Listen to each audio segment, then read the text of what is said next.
Whether you're new to pool and practicing the basics, or a more experienced player performing drills to improve your shot making and positional play, the Drill Partner is perfect.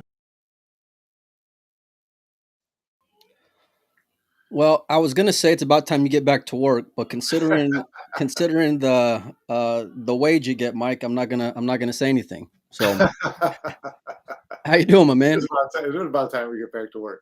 Yeah, it Everything's is. good. Yeah, it's this is exciting times. There's stuff to talk about. It's not Mike, just speculating and not just what if and not just we can't wait for this. There's a lot of stuff here right now. we're going to have lots of reaction on everything going on in the pool world, including what was a great single elimination at the UK Open. It's been wild since the beginning, Mike, and well, I don't want to say it ended today, but it got down to final 16 and what an epic match on TV table with the USA's own Tyler Steyer defeating Josh Filler. What was your take on that match, Mike? Did you get to watch any of it? Oh yeah, I watched the whole thing. It was really a terrific match. I started wondering at the beginning of it. I said, I'd love to see Tyler win. I started thinking, who's the last player other than Shane from the U.S. to beat Josh in an Open? You got Raymond, our buddy Raymond Linares from Derby City. Obvious, But yep, in one of the big international Open events, I'm not sure I can remember another American player beating Josh. Not in the last 5 years. Well, let's find out if our guest knows. He's a pretty good student of the game. I heard he can hit the ball all right. He seems to be hitting the ball all right there in the UK Open. Tyler Starr, welcome back to the show, buddy. How are you? What's going on, boys? Doing good. Hey, what's new? Yeah, how you hitting them, buddy? How you hitting them? Playing Naokio tomorrow. Let's talk about the match from today, man. To walk me through that heavyweight fight between you and Josh. You showed you were able to handle some adversity pretty well out there, man. Yeah, I appreciate that. The scratch at 7-4 was brutal. And we all know how he gets. He's the best player in the world for a reason because no lead ever feels safe. I found that out at the World Games a couple of years ago. Lost to him there. I had a lead on him at the U.S. Open. I'd beat Federer in the last 64. Then I had Josh, and I missed a 5 or 6 ball to I think get a 3-game lead, and he took off there, of course. So I haven't beaten him since Moscone in like 2021, 2022 or something like that. Yeah. How does it feel to get across that finish line? Yeah, great. It's just more of a battle against yourself, right? I mean, he's not going to play perfect every time. You know what I mean? You figure he's going to make 2, maybe 3 mistakes if he has a tough layout, and he's just, if he's got easy layouts, he's not going to make 1 mistake, right? So, pool 9 ball's a bit of a dumb game. You know what I mean? After the break, who knows what's going to happen? So it really is. I mean, it's a little gaffy. Yeah. Lots based on luck, and the break is so tough, and all these things. It seems like you always get hooked on the break at the best times ever, and you scratch 2 rails on the side when you're up 7-4. But if you just think about it long run, it's going to even out over time. The good rolls are going to come, the bad rolls are going to come, and just try to just ignore the bad ones as good as you can and appreciate the good ones. Well, he caught the bad break too. Finally he took over the lead 8-7 and then scratched on the break and never got back to the table. And that's kudos to you for not letting them back in. You had the run out at 8-8 was great. And then that layout had to look pretty juicy when you broke it 9-8. It was a dream. Yeah. I tried to mess it up a little bit, but it's tough. It's easy to get ahead of yourself in that situation, right? It's got to be. Sitting, and then I make the 2. I get weird on the 3, and then his cues tip over because he's always moving in the chair when he's over there when someone's at the table. So his cues tip over, of course, when I have a tough shot. Tell us how you really feel, buddy. I mean, I'll be honest. Nobody seems to want to say it. He's not the most still player when you're playing against him. I'll say it. It's fine. Whether he did that on purpose or not this time, I don't know. but he's not always the most still in his chair when you're playing, and it makes him even tougher to be the best player in the world, and then stuff like that can happen sometimes. So yeah, I mean, I the 3 ball did rattle. I killed it. I didn't want to go back and forth with topspin because it's going to make the pocket play a little bit smaller. So I killed it, knowing that the pocket's going to play a little bit bigger. But yeah, I was able to get through it. So, yeah. So tell me, going into this match, I know that you told at least one person around that arena that, even before your round of 64, that you wanted Josh in the round of 32. And Yeah.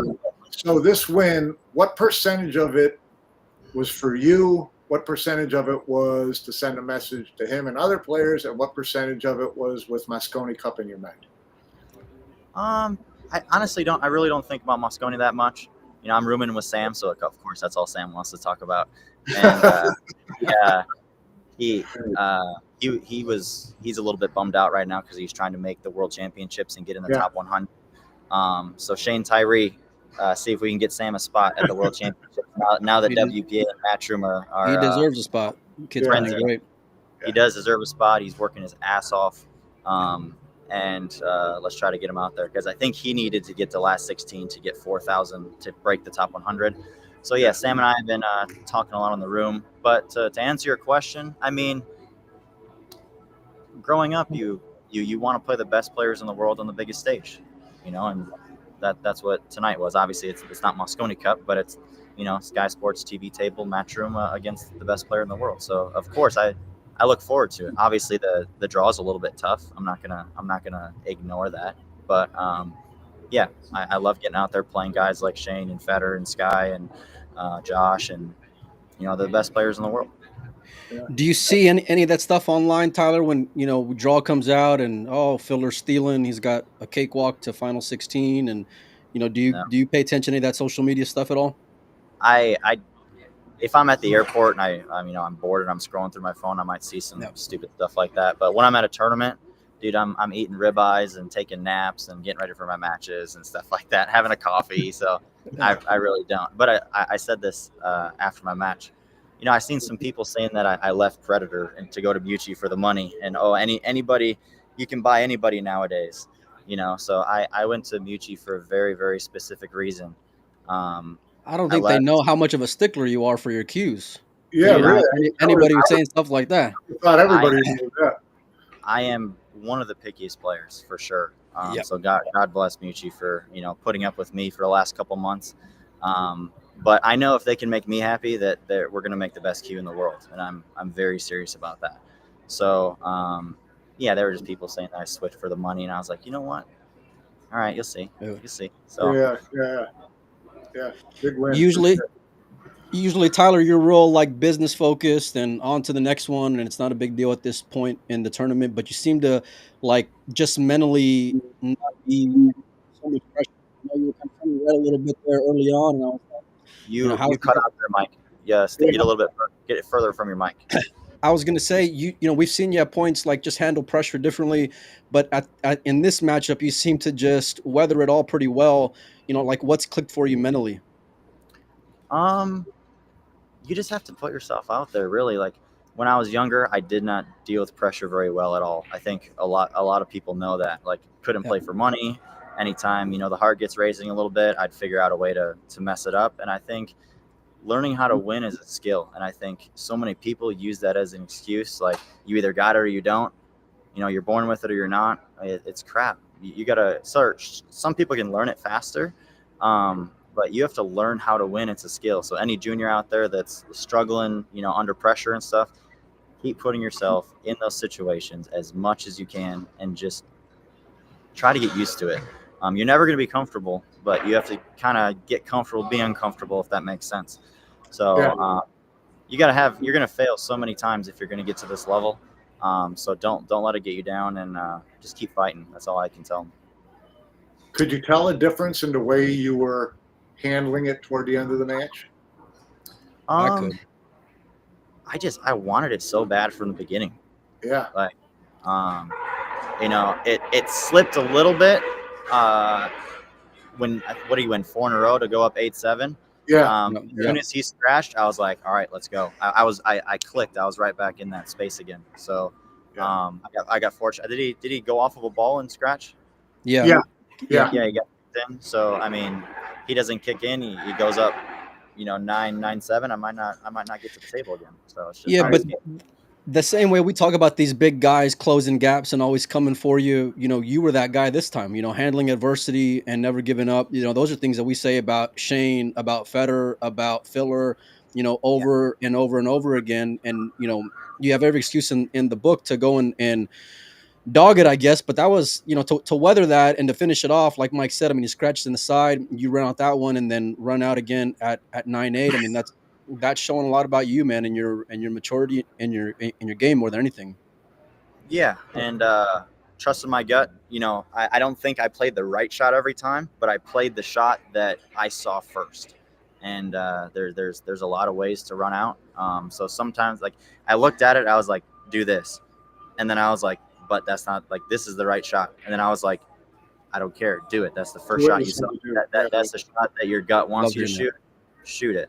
I had a shot. I don't know what the score was, but I could have played it with a level cue and followed it one rail and up, or I could jack up and spear it in with low outside and go one rail and over. I don't remember what the score was, but my gut said jack up and draw it. So I think I remember that. That was when you went ahead like 7-4. That was probably when it was like 6-4, 5-4, something around there. On the rail.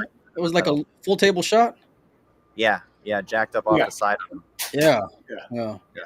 But I tell you what, so the reason I like the Mucci so much is it has a little bit of give, where previous stuff that I used was a little bit stronger, a little stiffer, and it was hard on certain shots, and I felt like my game plateaued a little bit. Like powering a ball, if I'm straight in and I got to create angles and stuff, I could do all that, but I have a big stroke anyways. I can kind of do that with any cue. So to get something where I'm really prioritizing cue ball control.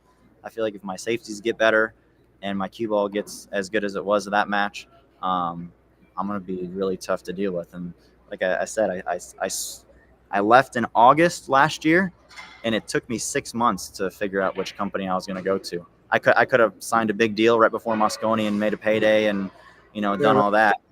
But I didn't really want to switch until after that. So, yeah. Well, good. It looked today like you made a pretty good decision. And it looked like they made a pretty good decision too. So absolutely. I hope it works out well for both of you. Yeah. Where does this rank for you in terms of wins in your career, Tyler? Definitely up there. Against Federer, I was down 7-5 at the U.S. Open. He scratched and I ran the set out. That was a pretty big match. That was on YouTube table 1. It wasn't the main table because at the U.S. Open they don't play on the main table until the last 16. But David Elkaty, the finals of the Kremlin Cup. Yeah. Niels at Moscone. I beat Josh at the Moscone. But this is top 5 or 6. It's up there for sure. Yeah. It's great. All right, so what's the plan the rest of the evening where you don't get too high, too low, and come in tomorrow ready to go? Is there a routine? I got a reservation for a ribeye very shortly. All right, well, you go get after it, man. Congratulations on a great final, or at least run to the final 16. Big win over Josh. Mike, you got anything else, buddy? No. Good luck tomorrow against Naoki Oi. That'll be. I'm not sure if they posted times on that yet, but that'll be on WNT TV. Yep. If everybody wants to zero in on that, I'm sure it'll be one of the featured names. I got something to say really quick. Yeah. Thanks to my family, Margaret, and everybody I know they were watching. Really good friends, Rich and Sue, my agent Jess, Joe and Chance from down south were probably watching. Let's see, Darren from Jacksonville. I got a really, really small circle, but I got some really, really good people around me that I know are supporting me all the time. So I'm sure they were all dialed in. I couldn't do it without them. So thank you guys. Yeah, great. Congratulations, Tyler. Keep up the run, buddy. Last American standing, Tyler Starr. Appreciate it, pal. Thanks. Have a good night, guys. See ya. Well, Mike. It was a really entertaining match. I mean, they did not you know, both of them played really well. And, you know, that period where Josh came back to take the lead, you know, That's Josh what was Josh just does. Josh plays really good pool. I mean, because he wasn't running out. You know, Yeah. and when you start chasing his safety game, you're in trouble because he does not miss locking you down, not too No. much. No. So Tyler just spent a couple of games kicking and hoping, um, but then that scratch at 8-7 on the break, and that's where you gotta put Josh in that chair then and just leave him there, and that's what Tyler did. So kudos to him. Again, that run out at 8-8 was really big. I wanted to ask him about what went, how far up in his throat his heart went on a couple of those shots in the last two racks that just really took their time getting into the pocket. Yeah, but he seemed like at least the optics from the chair, he looked like he was ready for it no matter what. Like even as Josh is closing the lead, even as he was going up 7-4, when Josh breaks, like usually you'll see Tyler, or at least at points in his career, you've seen Tyler maybe overthink shots too much Yeah, right. or No doubt about it. or let them Overamp yeah, on a shot. yeah. And he seemed like he was okay, I'm ready. Yeah. And he did it. I mean, hell, He he stayed did it. he stayed pretty well in line, on his shots. He was hitting them speed wise. He really looked good. And between racks, I noticed they both go up and take the balls out, put them on the table. And Tyler's his eyes were always right on the ground. He was not looking up. He was not looking around. He was not That's so looking. Tyler, man. Like He was just going back and getting ready for the next break.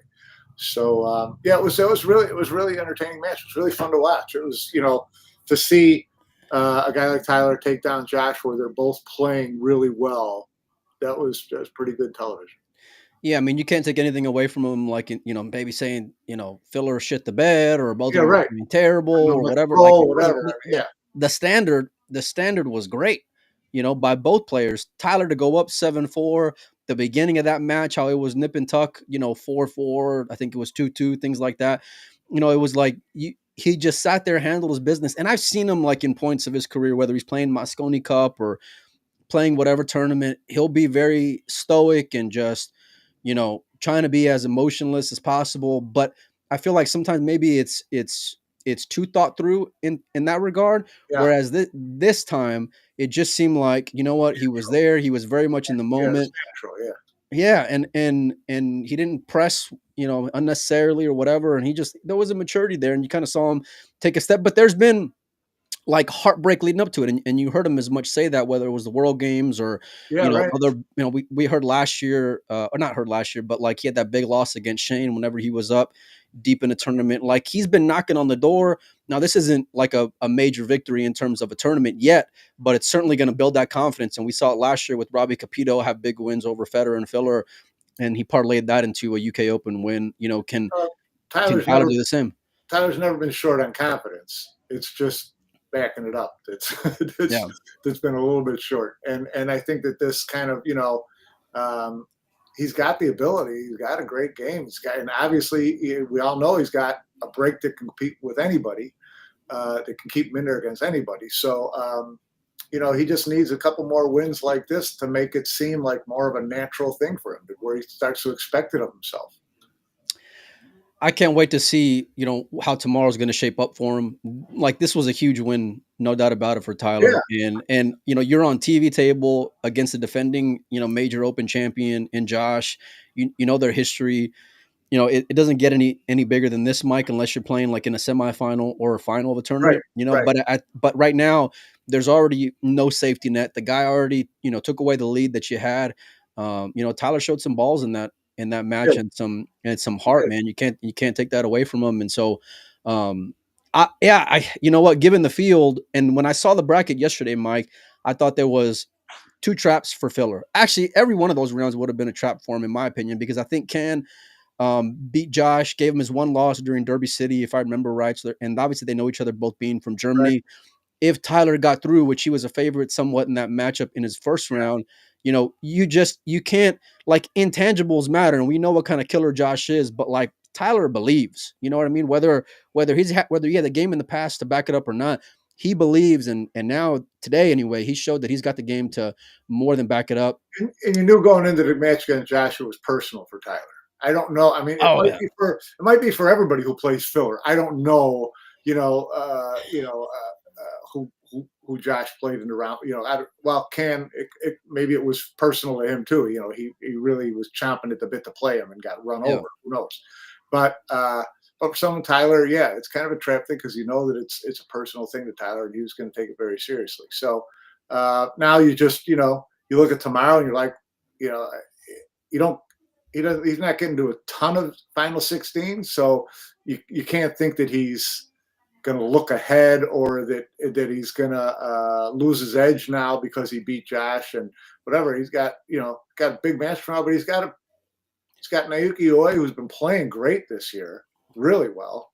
But that's a match that he can win.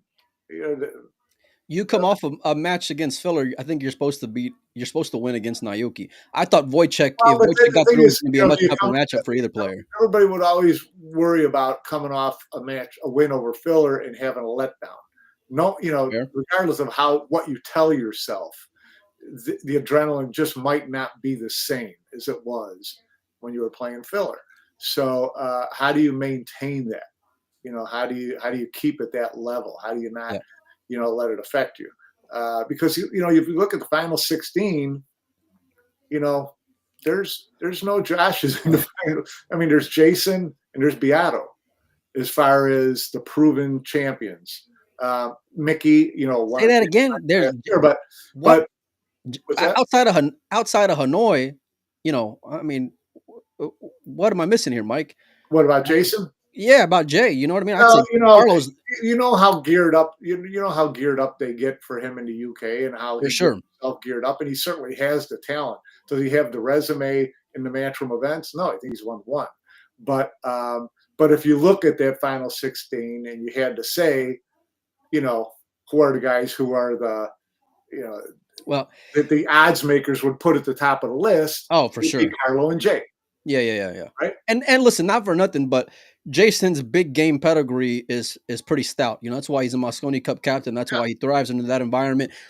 Being there in the home court, there's going to be a lot more pressure, and all eyes are going to be on Jason because they're going to be hoping he pulls that through out there. And really, between you and me and everybody else who's listening, ain't nobody watched the show, Mike. Jason's had a pretty cushy draw from what I've seen going through this. Yeah, I'd agree with that. But whenever there's nothing wrong with that. I mean, it's not like he's no. It just is what it is.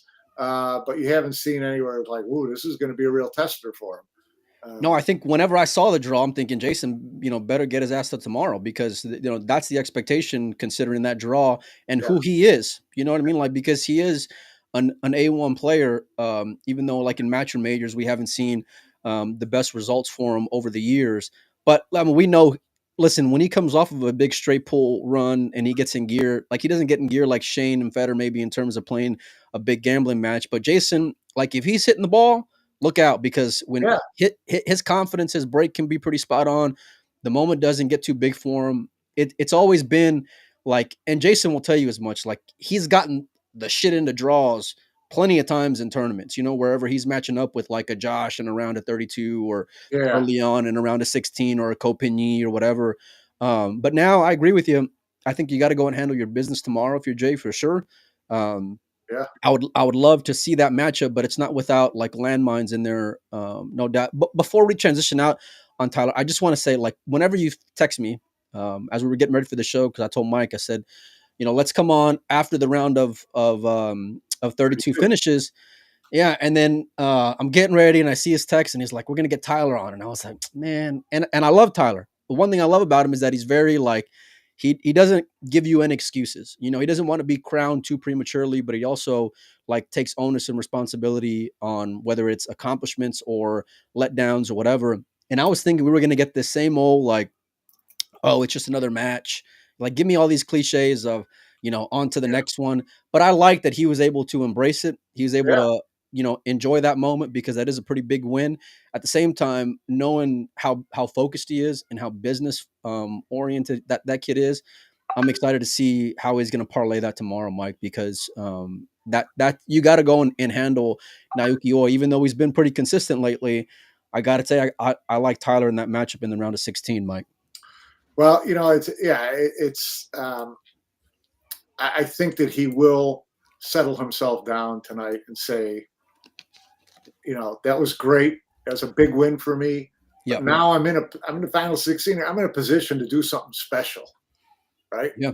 I'm in a good spot to, if I play well tomorrow, I can get to that final four. I can play the final day.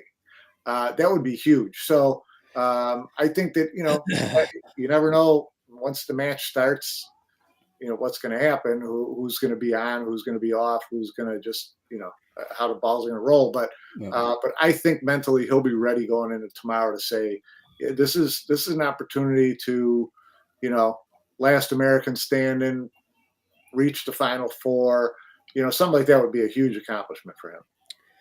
Yeah, for me, Mike, mentally is not the question, because if I saw him, if how he played today is going to be that same Tyler that shows up tomorrow. Well, yeah, that's how many matches. Yeah. How many matches have we seen like that where the next day wasn't the same match? No, for sure, but usually it's like as it gets more ramped up against bigger names.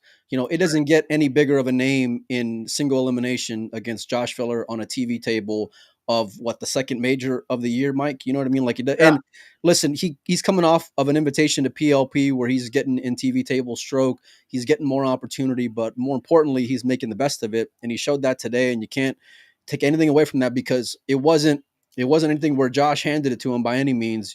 Tyler went and took it like the big boys go and take it, Mike. Yeah. Yeah. No, it's good. Be really anxious to see how he does tomorrow. I'm really looking forward to that match. Tyler was through to the round of 64. Sky was the other American, I think, who was through along with Sam Henderson. Mike, we saw a lot of Americans drop out early in this tournament, but yeah, we did. That wasn't great, but yeah. Overall, like as you're looking at it from the bigger picture in terms of what that landscape could be like for Team USA, what are your thoughts given where we're at today?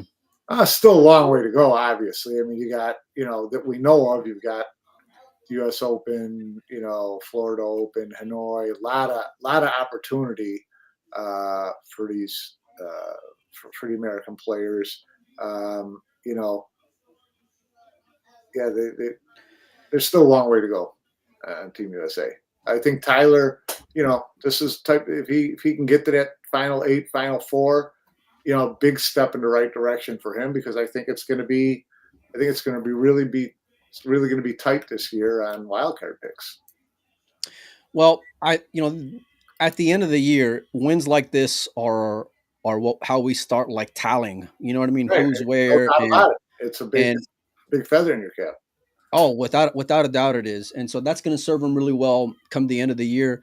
Like I said about Tyler, and this as much, it's like he never gets too high of high or too low of low when it comes to things, and that maturity level. And you talked about like him not lacking confidence.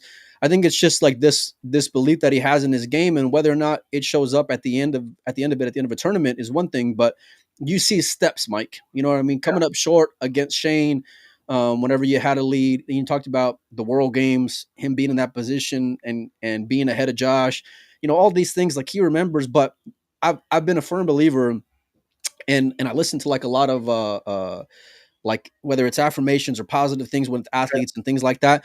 And one of them comes to mind. It was Federer, and so and Roger saying, you know what, like the only thing that separates me is how I've handled the losses. It's like being able to get back up whenever you come up short. And so for Tyler to be able to, take that next step is pretty awesome. Hopefully he can continue that though, Mike, and all eyes. I hope so. I mean, we the thing with Tyler and I think we talked about it a little bit earlier this year, at least I mentioned it, was, how much longer are we going to have to wait for Tyler? It's been that like he's getting ready to take the next step thing since 19, right? Yeah. So been waiting for him to kind of break through to that next level on a more consistent basis. So again, a big run here, 2 more wins tomorrow to get him to the final day. Then it's all icing if you can do that. That would be a huge step for him. So Let's bring up the final 16, Mike. Start up top. If you guys can see the screen there, Georgie against Fraser Patrick. Not the last guy from the UK you would have thought of. Actually, he's from Scotland. He's a Scottish guy. I think he's like 39, 40 years old. Been around for a while. Snooker player. He's had some solid fucking wins, Mike, in this tournament. I know he went to the one loss side pretty early, but I think he took out who was it? He took out, besides Kachi, he takes out Mark, if I'm not mistaken. What was it was a pretty big name before that matchup against Kachi, but Kachi out. Mark who? Well, I thought you were gonna. No, I don't remember the name. I'll find it though, Mike. But pretty big win. Georgie, we know he's shown consistency like in regional events and things like that. Pretty solid performance up until this point from him. You got to like him though in that matchup up top though, Mike. Yeah, for sure. I don't know. Actually, I think it's going to be pretty even. I think it's a pretty even match. I mean, this guy obviously can play. Well, when you transition to TV table, I think that's when it'll separate just a little bit, Mike, and how the break can be different, how you can go and adjust depending on how the table is playing. I'm not saying Georgie's got a ton of experience. Yeah, I'd say it's going to be kind of a new experience for him too. I like that kid a lot. He's been working really hard at his game in the past year, and he's made a lot of big strides. I'm happy to see him in the final 16. Good player, nice kid. So, that's but I think they're both going to, feel their way through it. So, yeah, we'll see what comes out of that. Then right beneath them is Pius and Mickey. That's a really interesting matchup. That's a great matchup, Mike. That's an absolutely great matchup. These are two guys with a chip on their shoulder. One of them's gotten there already in Mickey in terms of a major and making that European team. If you were going to go down a list, it wouldn't take very far before you get to Pius in terms of consistency over the last 2 years, Mike. No, I mean, he's right up there. If you look at, European players' points right now, he's right up there in the top 5 European players. Oh, 100%. Steven was the one. Yeah, he makes it. This is what I was talking about, Mike, was Tucher. Marco's a great player. Yeah, Marco. Yeah. And he always plays big in matchroom events. Solid wins for Fraser Patrick, man. It's like you can't clock the guy's game because we haven't seen him play enough, but that's what makes him super dangerous as well. He's made a couple of final 16s, this has been a few years, but a couple of final 16s in snooker ranking events. I mean, the big events. So that guy like that, you don't expect him to miss much. It's just, does he have the savvy for all 9-ball nuance, things like that. But he's not going to miss an open pocket. You could probably bank on that. Pius coming off a win over Max Lechner, Mickey coming off a win over Mark Biesterbosch. Mike, solid win for both guys. Yep. Look, Mickey's break is devastating playing 9-ball, Mike. And like we talked about before, in terms of like how he can step up on the big stage and all these things, I think he's exercised some of those demons. But Pius is hungry. I don't like both these guys are easy to root for, Mike. Yeah. And I think Mickey, if you can call it like if he can be any safer, it's one thing. But I know he still has a lot of things that he wants to prove. I'm hoping Pius wins the matchup just to see how he can parlay that and continue that run, though, if I'm being honest with you. It's not to say that Mickey ain't going to come away with that victory because he's more than capable and he's been there before. But I think we're both big Pius fans and have been looking, rooting for him to make a breakthrough in the event. And if you look where he's at in the bracket, 2 matches tomorrow, he's got, he's pretty close to even money to get through 2 matches tomorrow.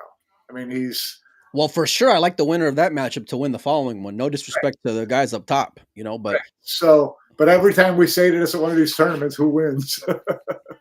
No, then it'll end up being like Fraser Patrick and Pius Labutus are going to come through, and then we're going to look like a bunch of idiots like we normally are, Mike. Yeah, You know, that's exactly what's going to happen. But no, I feel that way. I'd love to see Pius win. I'd love to see him make the final day. That would be terrific.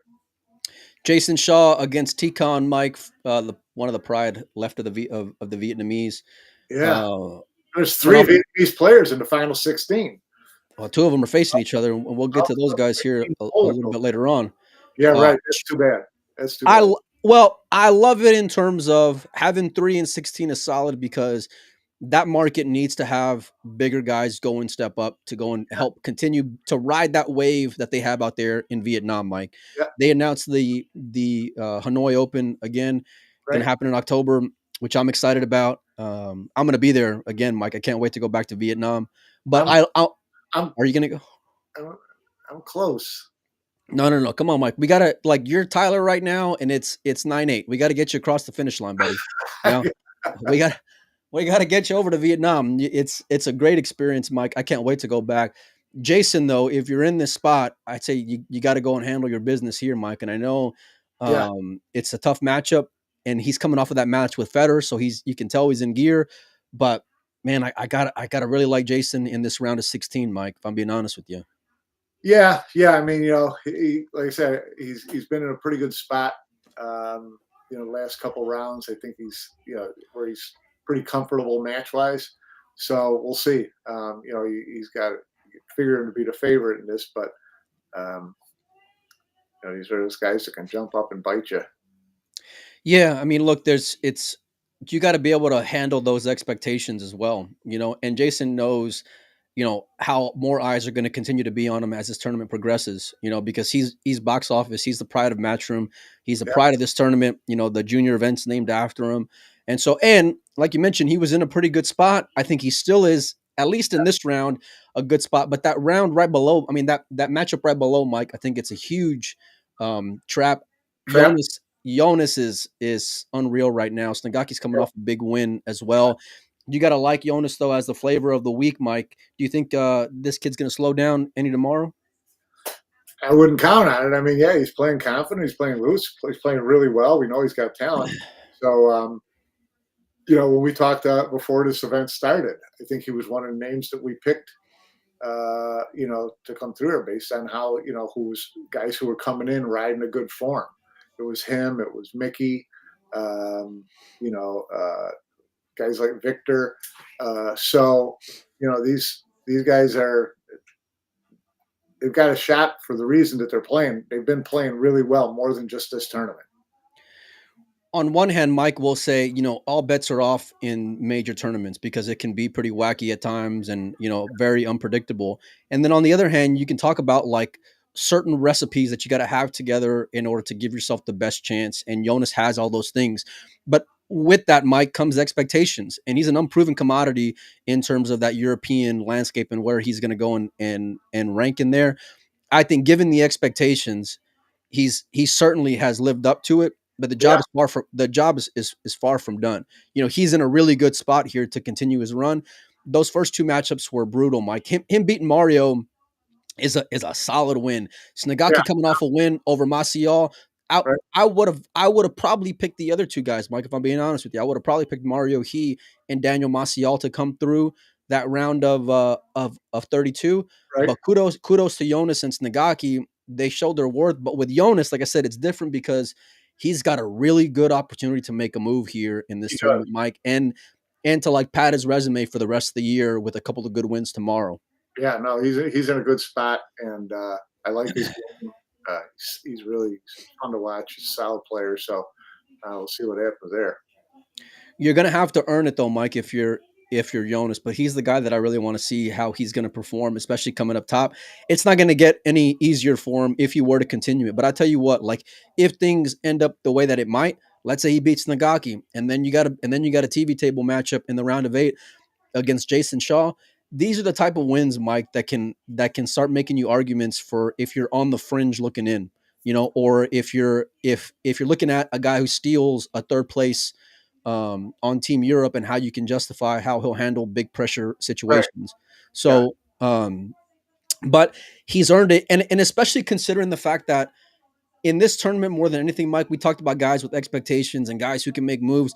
There was a lot of players who came up really short, Mike, in this tournament. Oh, That out, you know what I mean? That were buddy, like our buddy old Moritz, dogs. our buddy Moritz didn't do himself any favors. No, he didn't, and that's what I mean in terms of Jonas, because Jonas is in a good spot 5 months in the year, and now he's making the best of it. Whereas Moritz, we talked about coming up like disappearing in that the Scottish Open. Right. He did not do himself any favor in this tournament. My big disappointment for sure, and I think the kid would admit as much. Yeah. But it was wacky. Mike Sanjin's out. Kachi was out. A lot of That's one that floored me. I mean, Kachi did not, pull a bad draw. Kachi got beat by guys you would never think that he's going to lose to with the tournament, with his future in the tournament on the line. So, no, we liked him going into the tournament, and then if I would have seen that draw, I for sure would have liked them to be playing. Excuse me, be playing today, Mike. Yeah, for sure. Big disappointment there for sure, but with that comes opportunity for other guys. Like I said, Jonas, I'm going to be keeping an eye on for sure tomorrow, and how that's going to shape up. Right below that, another juicy matchup. It's the pride of Team Reyes Cup, Mike, and how that's going to shape up. We know Aloysius is in a really good spot in terms of rankings, but Carlo is a bad motherfucker, Mike, and so I don't know how else to put it other than by saying you got your hands full, with Carlo Biado in single elimination at this stage of the tournament. Yeah, you do. He's when he does lose, it seems like he loses early. All of a sudden, he's out of a tournament, before 64 or at 64. When he starts getting this deep, he's hard to push aside. He really is. And look, you've seen guys take steps in terms of how they handle pressure in bigger moments, and from Yap losing to Ko Ping Chung to having some successes out there in the Asian tournaments for the WNT. I think this is about, like, this could very well be a finals matchup, kind of like how a Mickey and a Pius might end up, could be a finals matchup down the road in a major tournament. But with these two guys being from Asia, the stakes, Carlo wants to make a move. There's opportunity there, it being in Manila every year. But Carlo's a guy that takes pride in his resume, and he's got big wins under his belt, Mike. But this is going to be a big matchup against Aloysius Yap. Yeah, no, it's going to be a terrific matchup. Yap, just we've watched him a million times. He always looks like he has no confidence. He always looks like he's unsure of himself, and he just keeps winning. So we'll see what happens tomorrow. That's going to be one worth watching for sure. Carlo dodges Fortunski in the round of 64, beats Simon Curral after that. Yap's coming off a win over the defending champion, Robbie Capito, 10-7, and then Nicholas Tan, 10-5. Look, if you're going based off of matchroom results, Carlo's won a U.S. Open, but Yap, we've seen him in this stage of the tournament many, many, many times. Yeah. I'd say it's about as close to a coin flip as you can ask for. Things that you've had about his game in terms of like how he can handle pressure and, he can dog it a little bit or maybe not show confidence. I think Yap has more than exercised those demons, whether on an individual stage or in that Team Asia platform, Mike, in the Reyes Cup. Yeah. And so you've kind of seen a maturity there from that kid as well, and like him kind of blossom into a monster in his own right, I think he's always just been smoke screening us with that, shaking his head, lack of confidence. I didn't play very well stuff. I've heard it so many times. I stopped believing him. I just think that's the way he goes.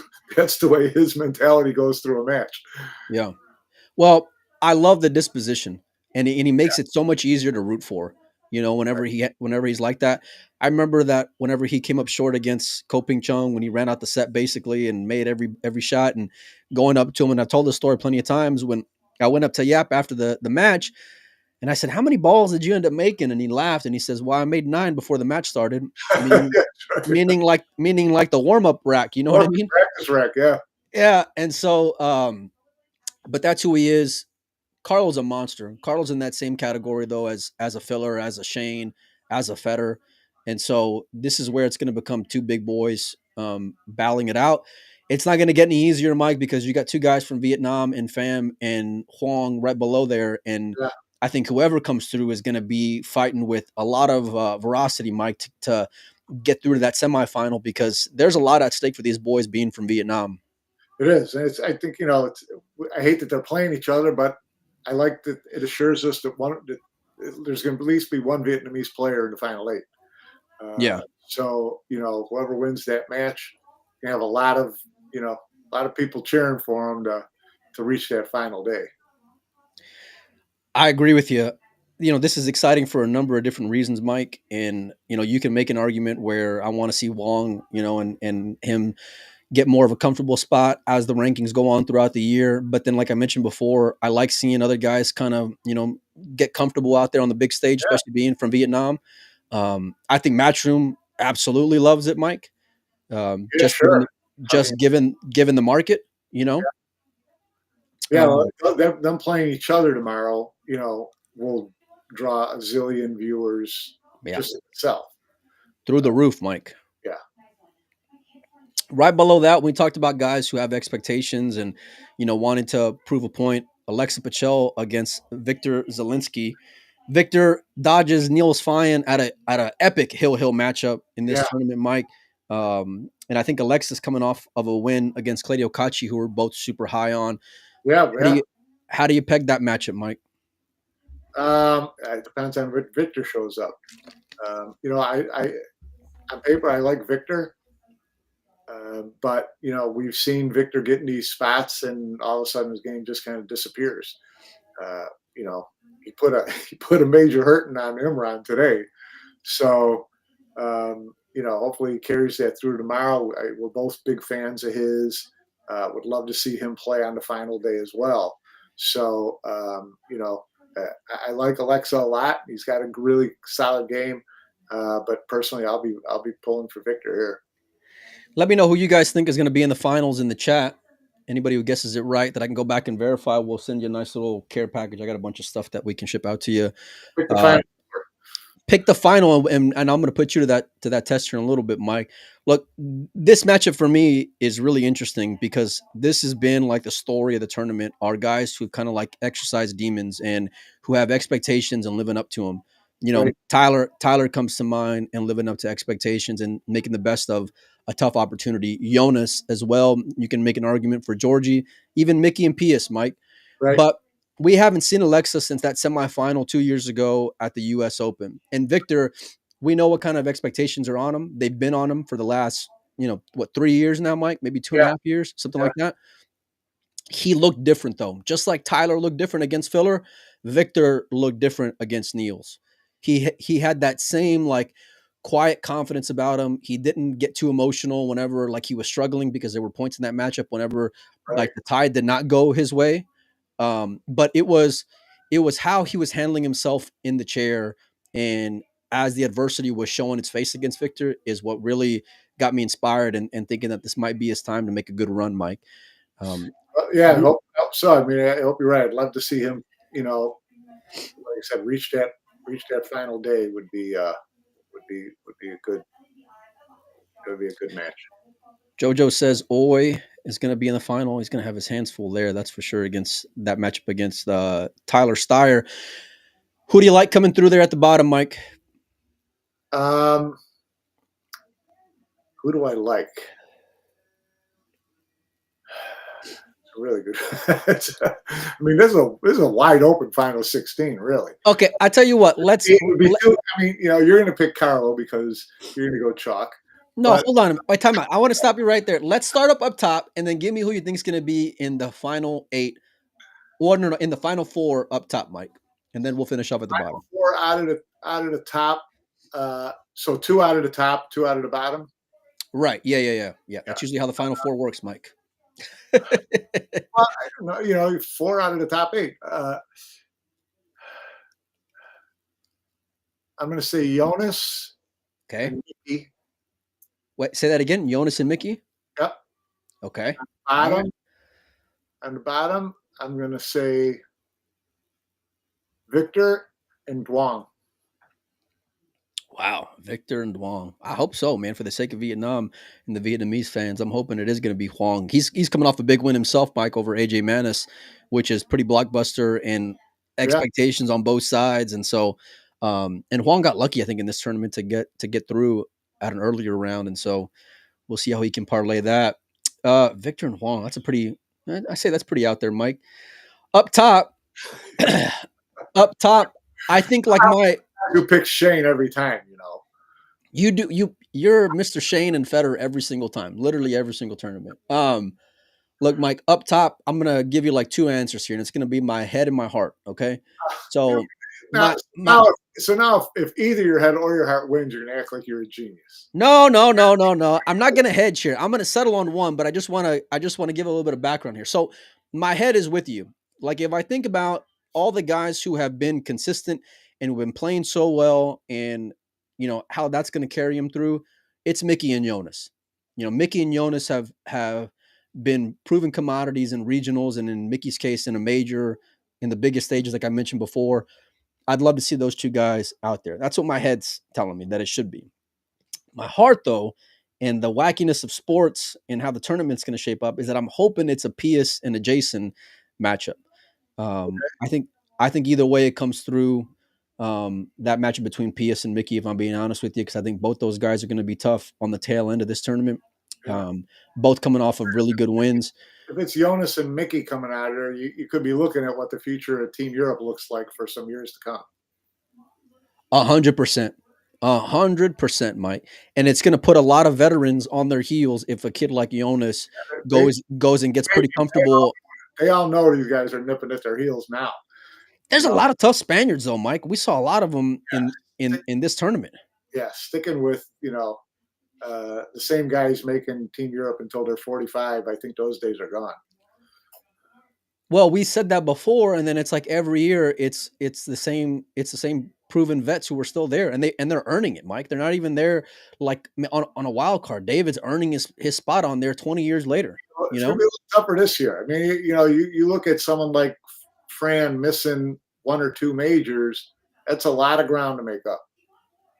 How do you think that's going to hurt him on the back end, Mike?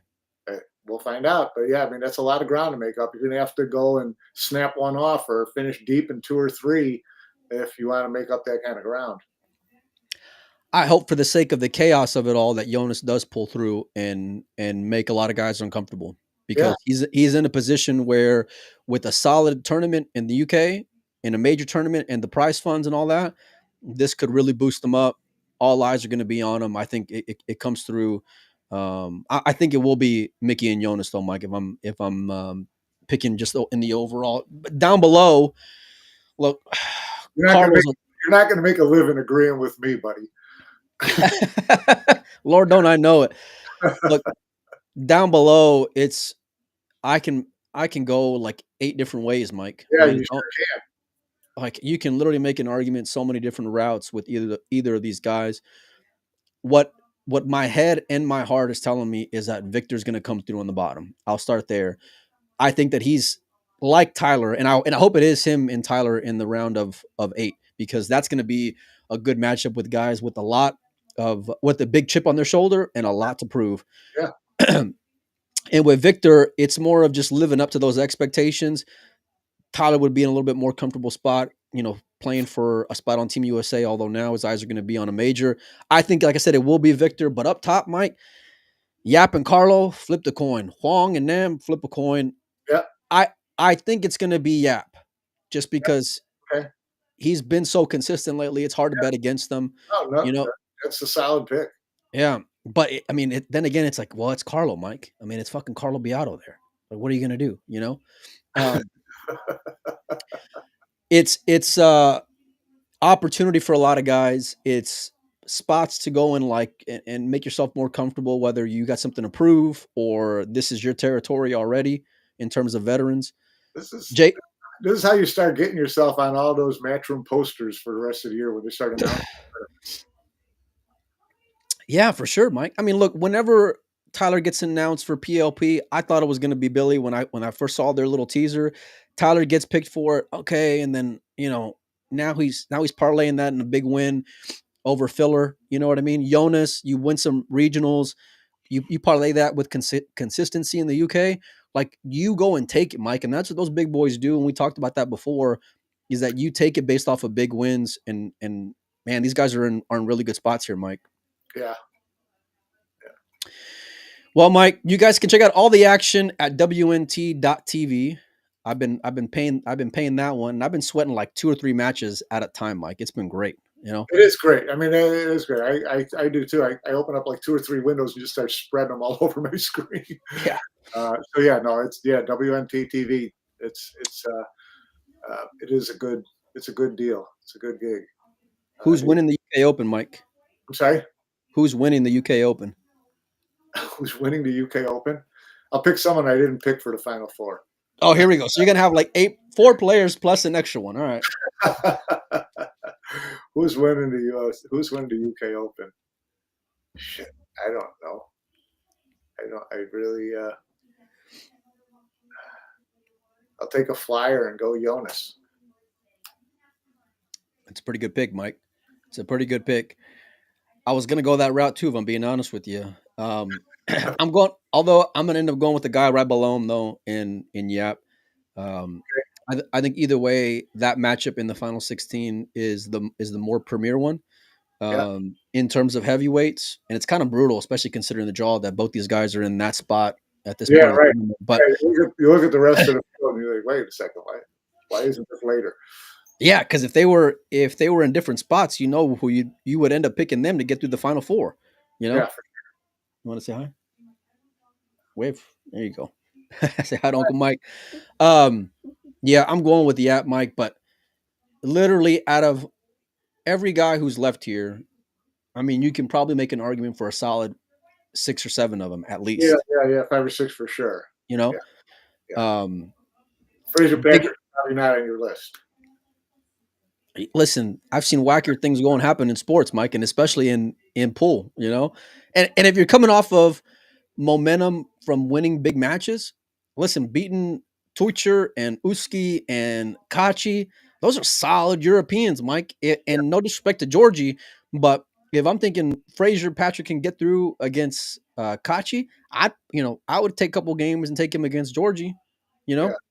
So the thing is too, I mean, he's not like, we watched Gary Wilson win a couple, get a little bit of a run a few years ago, but there are a lot of guys tripping over themselves at 9-8, right? But this guy has put some pounding on some people. Yeah. Oh, yeah, 100%.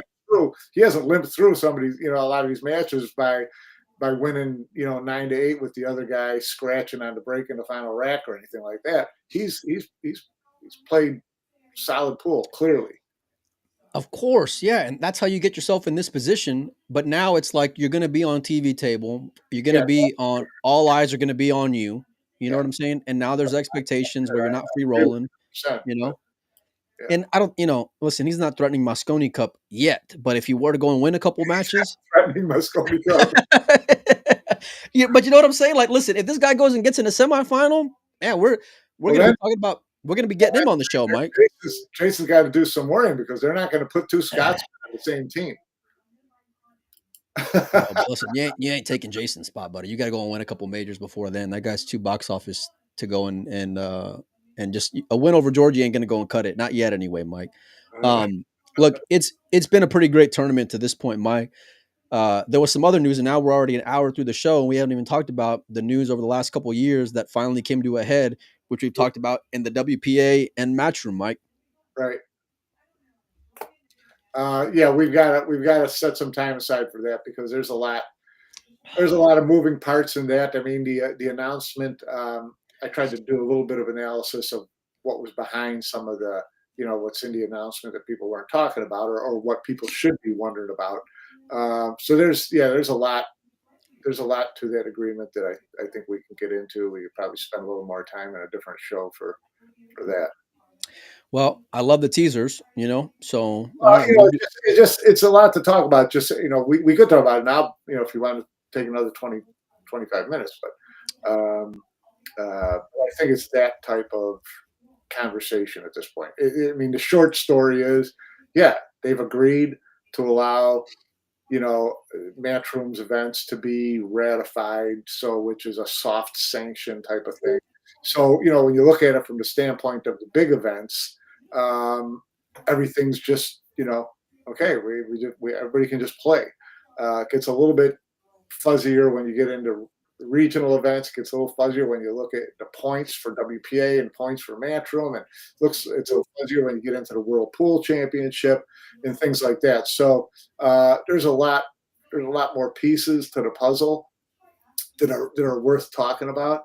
I think one of the things interesting is that there hasn't been a single Matchroom post about it. They didn't even post the release, which is very calculated and No.